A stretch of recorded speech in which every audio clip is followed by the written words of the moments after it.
بسم اللہ الرحمن الرحیم. السلام علیکم. کیپٹل ٹاک میں خوش آمدید. پشاور کی ایک اینٹی ٹیررسٹ کورٹ نے آج تقریباً 2 سال کے بعد خیبر پختونخوا کے وزیر اعلیٰ سہیل آفریدی کو ریڈیو پاکستان پشاور پر حملے کے کیس میں ملزم نامزد کر دیا ہے. کچھ اور افراد کو بھی ملزم نامزد کیا گیا ہے، لیکن یہ جو آج سہیل آفریدی صاحب کی نامزدگی ہوئی ہے اس مقدمے میں، اس سے ایک یہ سوال پیدا ہوتا ہے کہ کہیں سہیل آفریدی صاحب کی نااہلی مزید قریب تو نہیں آ گئی، کیونکہ پہلے بھی ان کے خلاف بہت سے مقدمات ہیں. کچھ معاملات جو ہیں اس کے فیصلے محفوظ کیے ہوئے ہیں الیکشن کمیشن آف پاکستان نے. تو اگر سہیل آفریدی صاحب کو خدا نخواستہ، میں لفظ خدا نخواستہ استعمال کر رہا ہوں، ان کو اگر عمر ایوب خان کی طرح یا زرتاج گل وزیر کی طرح اور بہت سے جو دیگر تحریک انصاف کے پارلیمنٹیرینز ہیں ان کی طرح اگر ان کو بھی نااہل کر دیا جاتا ہے تو اس سے پاکستان کو فائدہ ہوگا یا نقصان ہوگا؟ اور یہ 2 سال کے بعد ان کو ملزم کیوں نامزد کیا گیا ہے؟ اس کے ساتھ اور بھی بہت سے سوالات ہیں، ان پہ گفتگو کے لیے ہمارے ساتھ موجود ہیں بلال اظہر کیانی صاحب، وزیر مملکت برائے خزانہ، اور سینیٹر اون عباس بپی صاحب جن کا تعلق پاکستان تحریک انصاف سے ہے. تو سب سے پہلے تو مجھے بلال اظہر کیانی صاحب یہ بتائیے کہ معاملہ تو عدالت میں ہے، لیکن کیونکہ پہلے بھی تحریک انصاف کے بہت سے پارلیمنٹیرینز جو ہیں ان کو ڈسکوالیفائی کیا جا چکا ہے، ان کو سزا ہوتی ہے تو وہ ڈسکوالیفائی ہوتے ہیں.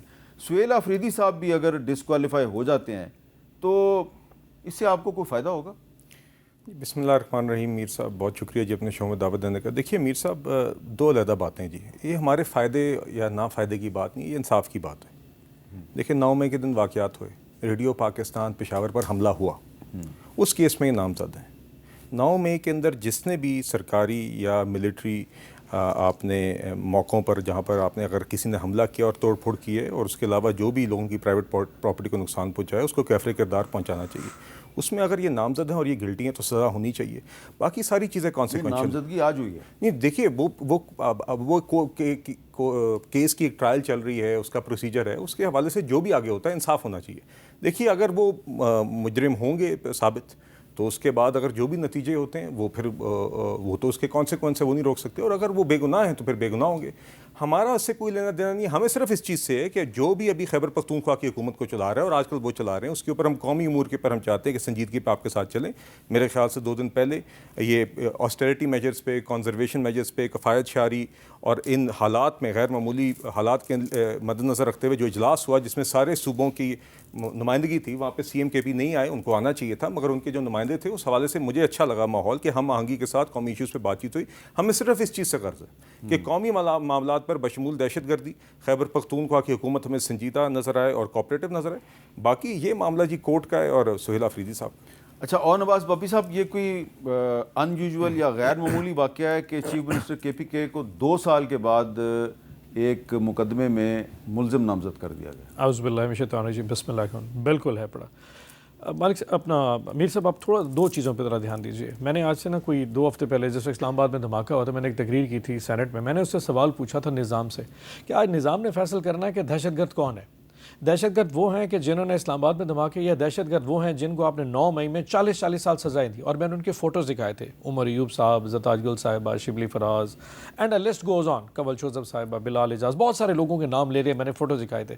آپ فیصلہ کر لیں کہ یہ دہشت گرد ہیں کہ جو دھماکے کرتے ہیں، جو ڈیرہ اسماعیل خان میں اور دھماکہ کر رہے تھے، یا یہ وہ دہشت گرد ہیں جن کو نظام نے پکڑ کے صرف اس لیے کہ ہمارے ساتھ نہیں چل پائے ان کو آپ نے دہشت گرد بنا دیا. اس کے ساتھ بہت بڑا ایشو یہ ہے سہیل آفریدی کے ساتھ کہ جس دن ان کی نامینیشن ہوئی تھی اسی دن نظام نے ایک میسج کرنا شروع کر دیا تھا. تارڑ صاحب کی کانفرنس بھی آ گئی کہ جناب یہ ایک دہشت گرد ہے، یہ فلانی جگہ خیبر میں یہ کرتا ہے، وہ ایک نیریٹو بلڈ کیا گیا پہلے دن سے.